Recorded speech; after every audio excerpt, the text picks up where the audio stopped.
Welcome to education. We're going to make some segments that will help you both look at your art and a way to progress with it. I have on the easel, I have a photograph of a nice scene, but I think I can help that more. I've gone down there, I've walked down there, I've jogged down there. I want to be able to say I swam down there. So I'm first going to take some phthalo blue and white, and I'll just, here and there, just a little touch, maybe a little Payne's gray with it.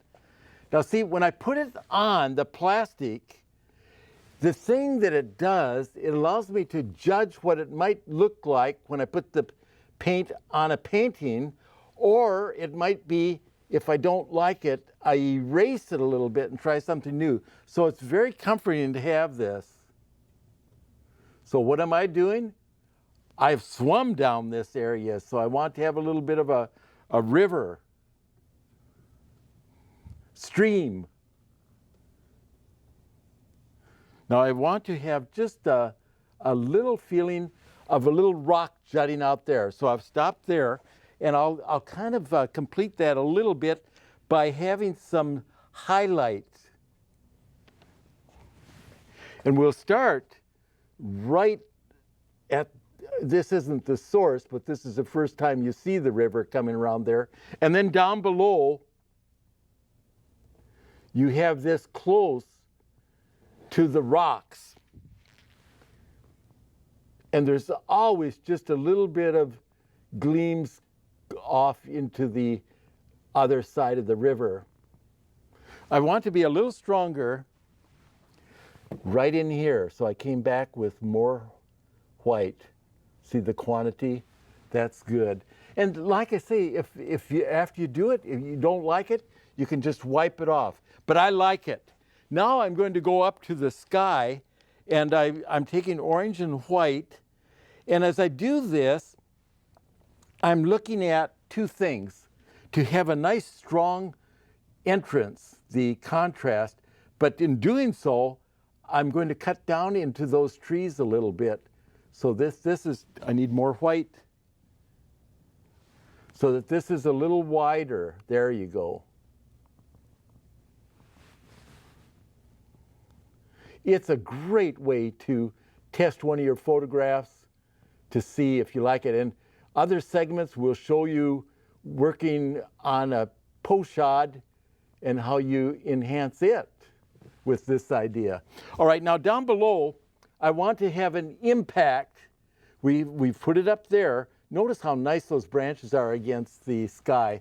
So down below, let's take some yellow and white.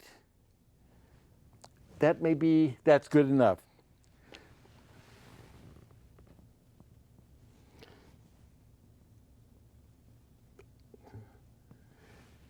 And as it goes out from the yellow, it'll go a little bit with orange. So I'm grabbing some orange quickly, and I'll put this next to it.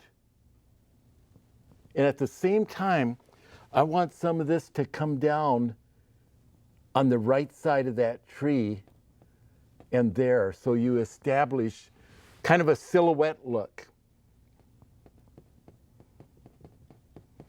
What about down below? I keep looking for a model.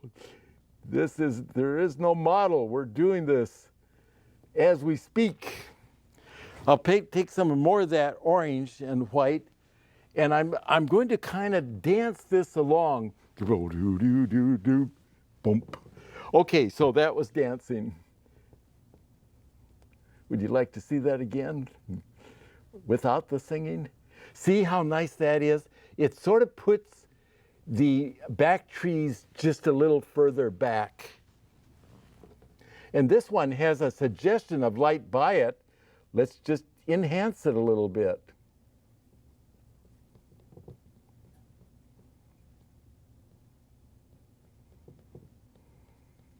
Now one spot that I'm not real happy with, and that happens to be where I put the light in the sky. So I'll come back with a little bit of the light that's white, maybe a touch of orange with it. and I'll touch that on there, and then I want to come down in just a little lower there.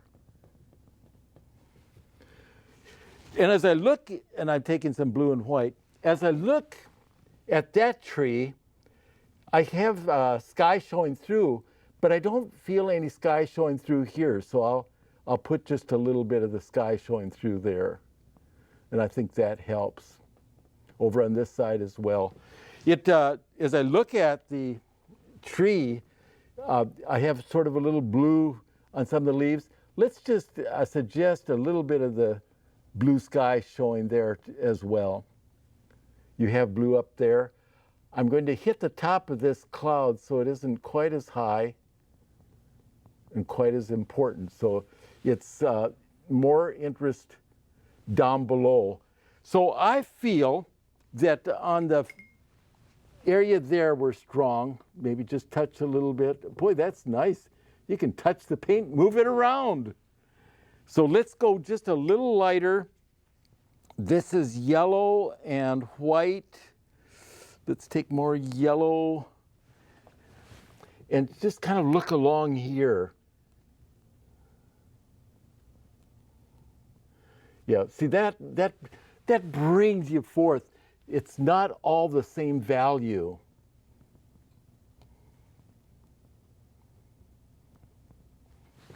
Now, you could have just a little bit of what? Let's try a little green. This is permanent green light and white. Just a little bit of on the bank. It is definitely fall time. Ooh, that works. It works to wipe off too.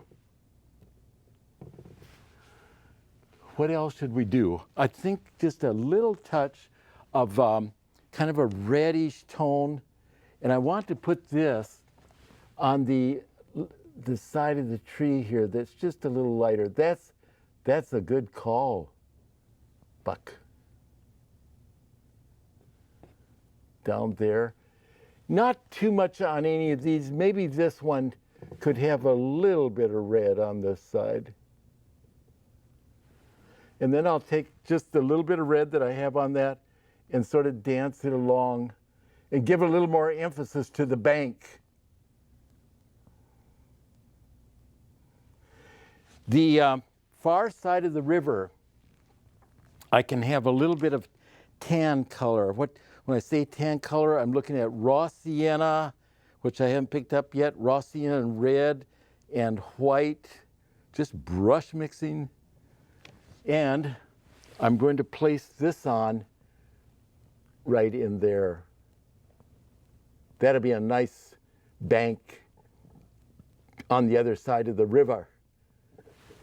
Do I want anything on this side?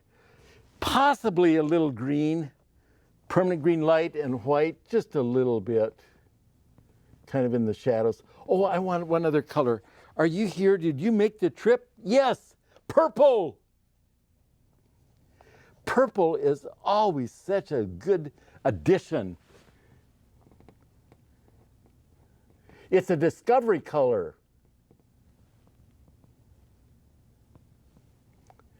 So we have time to put this on and maybe just take a little knife with a touch of red, your naphthol red. I'm using a knife.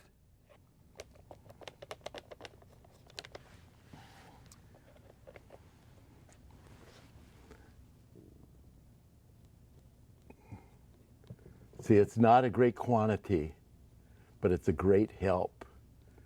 Gosh, I've loved doing this. I think that is so neat. And the thing is, you can slide the picture out, you can put it in another plastic sleeve, and see what a different effect would be. Maybe snow, maybe not. We'll see you next time. Bye-bye. Funded by the Minnesota Arts and Cultural Heritage Fund with money from the vote of the people of Minnesota on November 4th, 2008. And by the members of Prairie Public.